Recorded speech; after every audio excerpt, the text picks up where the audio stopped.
जल्दी खोलना, क्या लाई है आज? वही रोज की तरह आलू की सब्जी और रोटियां। वाह यार, तेरी मम्मी कितनी टेस्टी सब्जी बनाती है। ला तू अपना टिफिन मुझे दे दे। रुक, तो ये रोज रोज मेरी आलू की सादी सब्जी और रोटी क्यों खाती है? क्यों खाती हूँ का क्या मतलब? मुझे टेस्टी लगती है। ले, तू मेरा टिफिन खा ले। अच्छा, क्या लाई है आज तू? मुझे नहीं पता, खुद खोल के देख ले। अरे वाह, पनीर के पराठे। आना, दोनों मिलके खाते हैं। तू खा यार, मैंने तो परसों ही खाए थे। मैं तो तेरा ही टिफिन खाऊंगी। ये कहानी है इन्हीं दो सहेलियों की, गरिमा और अंकिता। गरिमा गरीब घर से थी और उसके पिता मजदूरी किया करते थे, जबकि अंकिता एक अमीर सेठ की बेटी थी जो कि एक फैक्ट्री के मालिक थे। अंकिता जानबूझकर रोज गरिमा के टिफिन से ही खाना खाती थी और उसे अपना टिफिन दे देती थी ताकि गरिमा भी अच्छा खाना खा सके। फिर एक दिन, अंकिता सुन, कल मैं कॉलेज नहीं आऊंगी। हैं? पर क्यों? तेरे बिना मेरा दिल कैसे लगेगा यार? वो मुझे पापा के साथ एक रिश्तेदार के यहाँ जाना है, जरूरी है। अच्छा, कोई लड़के वड़के का चक्कर तो नहीं है? हट पगली, ऐसा कुछ भी नहीं है। वो पापा के चाचा है ना, वो बहुत बीमार है, तो पापा के साथ बस उन्हें ही देखने जाना है। अच्छा, परसों तक तो आ जाएगी ना? हाँ, मैं कल शाम को ही लौट आऊंगी, तो चिंता मत कर। अच्छा तो चल फिर एक काम करते हैं, मैं शाम को तेरे घर आती हूँ, साथ में गोलगप्पे खाने चलेंगे, क्या बोलती है? डन, बट टाइम से आ जाना, हर बार लेट करती है तू। अंकिता को पैसों की कोई कमी नहीं थी, लेकिन इस बात का उसे जरा भी घमंड नहीं था और अंकिता की यही बात गरिमा को सबसे अच्छी लगती थी। पढ़ाई में अंकिता ठीक ठाक थी, जबकि गरिमा पढ़ाई में बहुत होशियार थी। इसीलिए परीक्षाओं के दिनों में गरिमा अंकिता की पढ़ाई में बहुत मदद करती थी। फिर उसी शाम, गरिमा, ओ गरिमा, बाहर आना। अरे अंकिता, कैसी हो बेटी? नमस्ते अंकल, मैं ठीक हूँ, आप कैसे हैं? नमस्ते, मैं ठीक हूँ बेटी। अच्छा, वो आपके चाचा जी कैसे हैं अब? बस बेटी, अंतिम सांसें गिन रहे हैं, उम्र भी तो हो गई है ना। जी अंकल, वो गरिमा। ले, आ गई मैं। पापा, मैं जरा थोड़ी देर में आती हूँ। ठीक है, पर ज्यादा देर मत करना।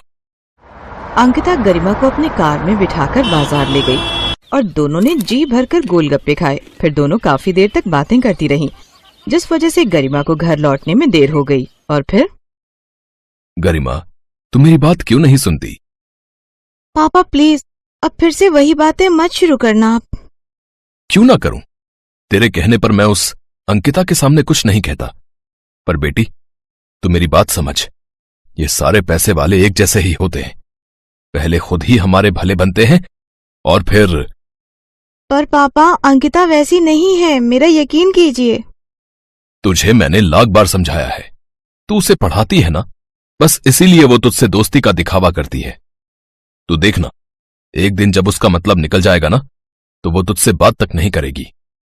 इधर किशोर गरिमा को समझा रहा था, तो दूसरी तरफ अंकिता के पापा सेठ अमरलाल भी गुस्से से अंकिता का इंतजार कर रहे थे। कहाँ गई थी अक्कू?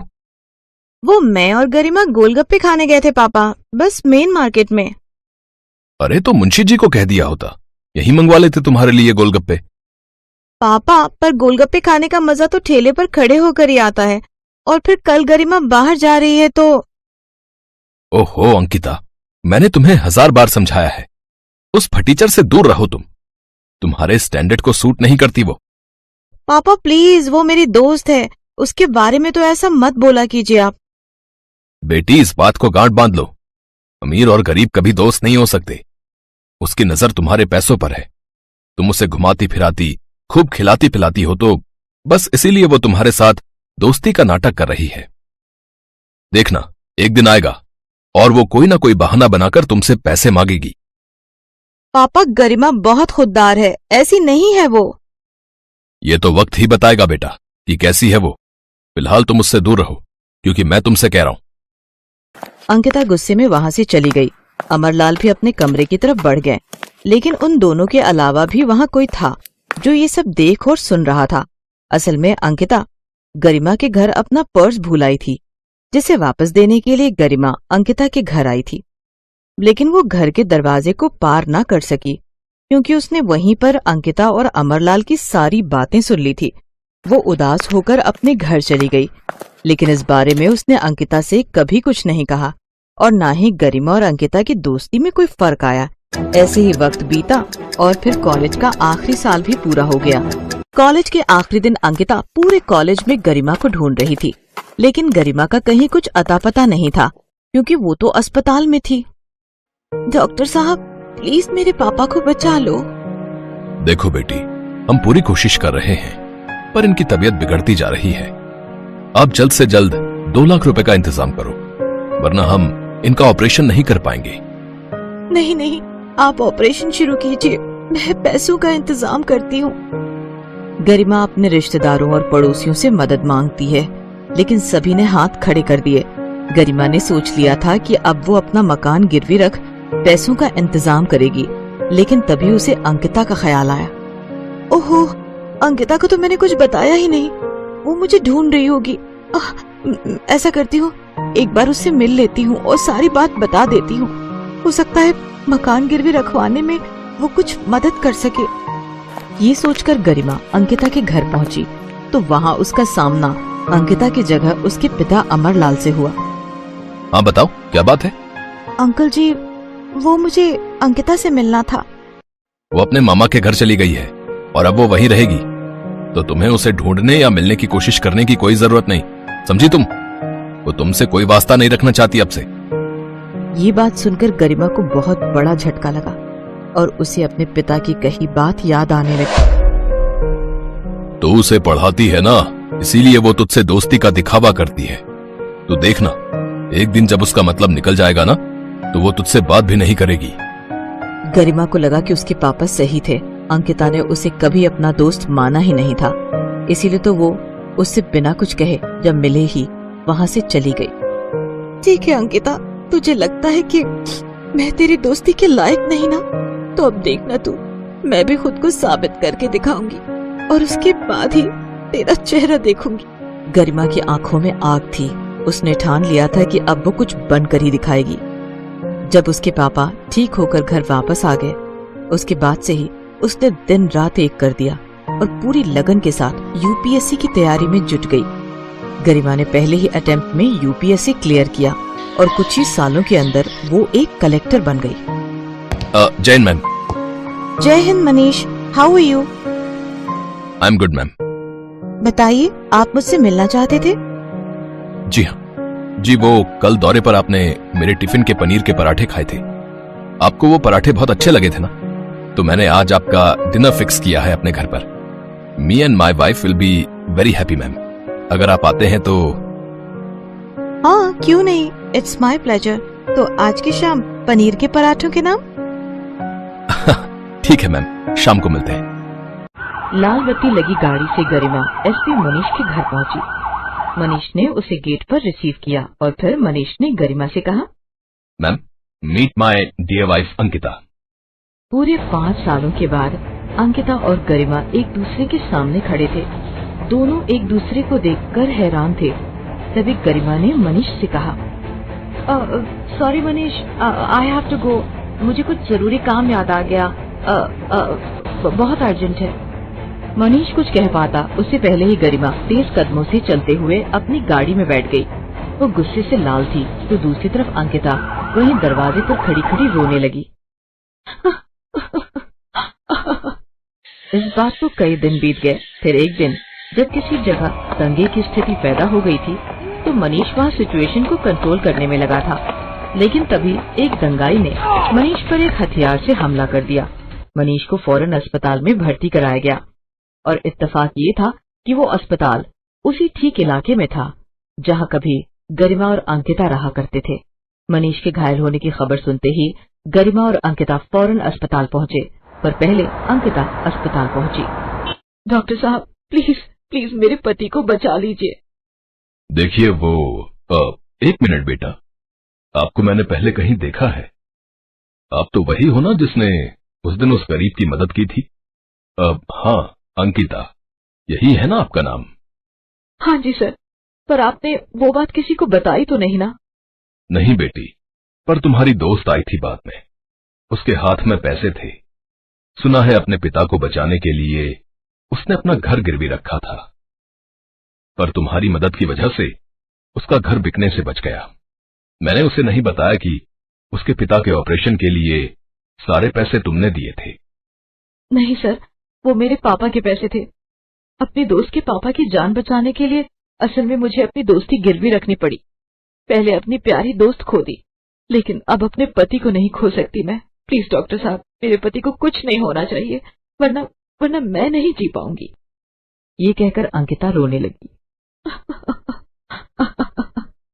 लेकिन तभी उसके कंधे पर किसी ने हाथ रखा। अंकिता ने पलटकर देखा तो वो गरिमा थी। तेरे साथ भगवान कभी कुछ गलत नहीं कर सकता, क्योंकि हमेशा तू ही सही थी मेरी बहन। गरिमा की बात सुनकर अंकिता फौरन उसके गले लग गई और उन दोनों को देखकर मनीष भी मुस्कुरा दिया, जिसे डॉक्टर साहब ने पहले ही खतरे से बाहर बताया था। प्रकाश अपने घर का इकलौता बेटा था, जिस पर अपने पूरे परिवार की जिम्मेदारी थी। वो घर खर्च चलाने के लिए एक फैक्ट्री में कम तनख्वाह में काम करता था। प्रकाश के परिवार में उसकी माँ बाबा, पत्नी, बहन और एक बेटा बेटी भी थे। जैसे तैसे गरीबी में उनके घर का गुसर बसर चल रहा था। एक दिन उनके घर के पास नए पड़ोसी रहने आते हैं। लगता है कोई नए पड़ोसी आए। तभी घर के अंदर से बहू बोलती है, बाबूजी अंदर आ जाइए, खाना बनकर तैयार है। आया बहू। कुछ देर बाद वो सबको खाना परोसती है। अपने पड़ोस में जो बंगला खाली है ना, वहाँ कोई बड़ी सी गाड़ी से लोग रहने आए हैं। पड़ोसी होने के नाते हमें उन्हें खाने के लिए पूछना चाहिए। अजी वो अमीर लोग हैं, हम गरीबों के हाथों से रोटी थोड़ी न खाएंगे, वो भी ऐसी रूखी सूखी रोटी। सभी लोग जैसे तैसे वो रूखी सूखी रोटी खाते हैं, लेकिन जब संध्या खाना खाने बैठती है तो खाना खत्म हो चुका था। अरे खाना तो खत्म हो गया, कोई बात नहीं, पानी पीकर ही सो जाती हूँ। ये क्या भाभी, हम सबको भरपेट खाना खिलाकर आप खुद खाली पेट सो जाती हैं। हम सब भूखे ना रहे इसलिए आप खुद ही भूखी रह जाती हैं। हम अपनी गरीबी के कारण तुझे ढंग से खाना तक नहीं दे पाते बहू। ऐसी बात नहीं है माँ जी, और वैसे भी आप सब मुझसे इतना प्यार करते हैं, तो खाना आप लोग खाओ या मैं खाऊं, क्या ही फर्क पड़ता है। अपनी बहू की बातें सुन सास की आंखें नम हो जाती हैं। संध्या बहुत ही अच्छी थी, वो अपने परिवार की आर्थिक तंगी अच्छे से समझती थी। ऐसे ही कुछ समय बीत जाता है। एक रोज, सुनिए ना, घर में ना तो राशन है और ना ही सब्जी, अब खाने में क्या बनाऊं, माँ जी की दवाई भी लानी है।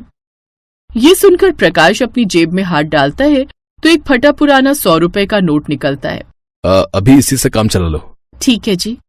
वो बाजार जाती है, जहाँ अपनी सास की दवाई लेने के बाद थोड़े से पैसे बचे हैं, इसी से सब्जी ले लेती हूँ। भैया 1 किलो बैंगन देना। जैसे ही वो सब्जी वाला उसे सब्जी देता है तो संध्या उसे 30 रुपए देती है, तो वो सब्जी वाला उसकी खूब बेइज्जती करता है। तेरा दिमाग खराब हो गया क्या? ये इतने से पैसे, इसके 80 रुपए हुए हैं। लेकिन अभी तो आप आवाज लगा रहे थे ना 30-30 रुपए। अरे वो तो मैं 30 रुपए की मिर्च के लिए आवाज लगा रहा था, चल जाए यहाँ से। ये कहकर वो सब्जी वाला उसे जोरदार धक्का मारता है। वो गिरने वाली थी कि तभी पीछे से एक अमीर औरत उसे थाम लेती है। आप ठीक तो है ना? अरे संध्या तुम? पूर्वी तू? कैसी है तू? तुझे देखे हुए बरसों हो गए। मैं खुद भी तुझे कितने सालों बाद देख रही हूँ। चल तू मेरे साथ मेरे घर चल, हम दोनों सहेलियां आज मिलकर ढेर सारी बातें करेंगे। पूर्वी उसे अपने साथ गाड़ी में अपने घर ले आती है। उसके बड़े से घर में पहुंचकर संध्या हैरान रह जाती है। पूर्वी, ये तेरा घर है? हाँ, अभी कुछ दिन पहले ही हम यहाँ शिफ्ट हुए। क्यों, क्या हुआ? तेरे बंगले के सामने मेरा ससुराल है। ये भी कैसा इत्तेफाक है ना पूर्वी, एक वक्त पर हम कितनी अच्छी सहेलियां थी और आज हम पड़ोसन हैं। तू खुश तो है ना संध्या? हाँ, मैं बहुत खुश हूँ। काश मैं तुझे बता पाती कि मैं आज भी गरीबी की उसी दहलीज पर हूँ जहाँ मैं शादी से पहले थी। कुछ देर बाद वो घर लौट आती है, जहाँ सभी उदास बैठे हुए थे। अरे क्या हुआ, आप सब इतने दुखी क्यों लग रहे हैं? और प्रकाश जी, आप इतनी जल्दी घर लौट आए? हम गरीबों पर ना जाने कब तक भगवान दुखों का ढेर लगाता रहेगा। बहू, प्रकाश को उसके काम से निकाल दिया है उसके मालिक ने। क्या? हे भगवान, ये क्या हो गया? घर में तो आटा भी थोड़ा सा ही बचा है। तभी पूर्वी उसके दरवाजे पर आती है। संध्या, संध्या कहाँ है? तू ये देख, मैं तेरे लिए क्या लाई हूँ। अरे ये तो पूर्वी है, वो अंदर आ गई और हम सबको ऐसा खाना खाते हुए देख लिया तो बहुत दुख होगा उसे, इसलिए वो खुद ही जल्दी से दरवाजे पर जाती है और सब्जी पकड़ लेती है। हाँ कहो पूर्वी, वो मैंने अपने पति के लिए शाही पनीर की सब्जी बनाई थी, फिर याद आया तुझे भी ये बड़ी पसंद है, इसलिए तेरे लिए भी ले आई। ओह अच्छा शुक्रिया। वो दरवाजे से ही सब्जी पकड़ती है और पूर्वी वहाँ से वापस चली जाती है। संध्या वो सब्जी लेकर अंदर आती है। बहू ये तो अपने सामने वाली पड़ोसन है ना। वो पड़ोसन होने के साथ साथ मेरी बहुत अच्छी सहेली भी है, मेरी बचपन की दोस्त, मेरी पक्की सहेली। अरे वाह, ये तो बहुत ही अच्छी बात है भाभी, आपकी सहेली आपके पड़ोस में जो रहने आ गई। माँ सब्जी दो ना, इसमें से तो बहुत अच्छी खुशबू आ रही है। हाँ बेटी अभी देती हूँ। संध्या सभी को वो सब्जी परोसती है। आज पहली बार गरीब ससुराल वालों ने इतनी अच्छी सब्जी खाई थी। वो सभी वो सब्जी खाकर बड़े खुश थे। उधर पूर्वी अभी भी संध्या के बारे में सोच रही थी। कुछ तो बात है जो संध्या मुझसे छुपा रही है। आज भी उसने मुझे घर के अंदर आने नहीं दिया और न ही अपने ससुराल वालों से मिलवाया। जरूर कोई बात है जो वो मुझसे छुपा रही है, लेकिन वो मुझे ऐसे नहीं बताएगी। अब मुझे खुद ही उसके घर जाना होगा। अगले दिन वो संध्या के घर जाती है और उनके लिए कुछ गिफ्ट्स भी लेकर जाती है। नमस्ते माँ जी, मैं पूर्वी हूँ, आपकी बहू संध्या की सहेली। हाँ बहू ने बताया था। बिटिया आओ यहाँ बैठो ना। बूढ़ी सरला अपनी साड़ी के पल्लू से कुर्सी साफ करती है, लेकिन पूर्वी जमीन पर ही बैठ जाती है। अरे ये क्या, आप तो जमीन पर बैठ गई, कुर्सी पर बैठिए ना। हम तो गरीब हैं, हम लोगों की आदत है जमीन पर बैठने की, लेकिन एक अमीर घर की नींव भी तो जमीन ही होती है ना। चले अब आप सब खाना खा लीजिए, मैं आप सबके लिए खाना और ये कुछ गिफ्ट्स भी लाई हूँ। खाना? थैंक यू आंटी, मुझे तो बहुत तेज भूख लगी थी। पिछले कुछ दिनों से हमने ठीक से रोटी भी नहीं खाई, सिर्फ एक रोटी ही खा रहे थे और कल से तो कुछ भी नहीं खाया। चुप हो जाओ अनु, उसे क्यों चुप करवा रही है? वो जो कह रही है उसे कहने दे। संध्या, हम दोनों बचपन से साथ में पढ़े, बचपन की दोस्ती जवानी तक रही, और अब तुमने एकदम से मुझे यूँ पराया कर दिया। मुझे ये सब बताना भी जरूरी नहीं समझा? तूने मुझे इस लायक भी नहीं समझा कि सच बता सके?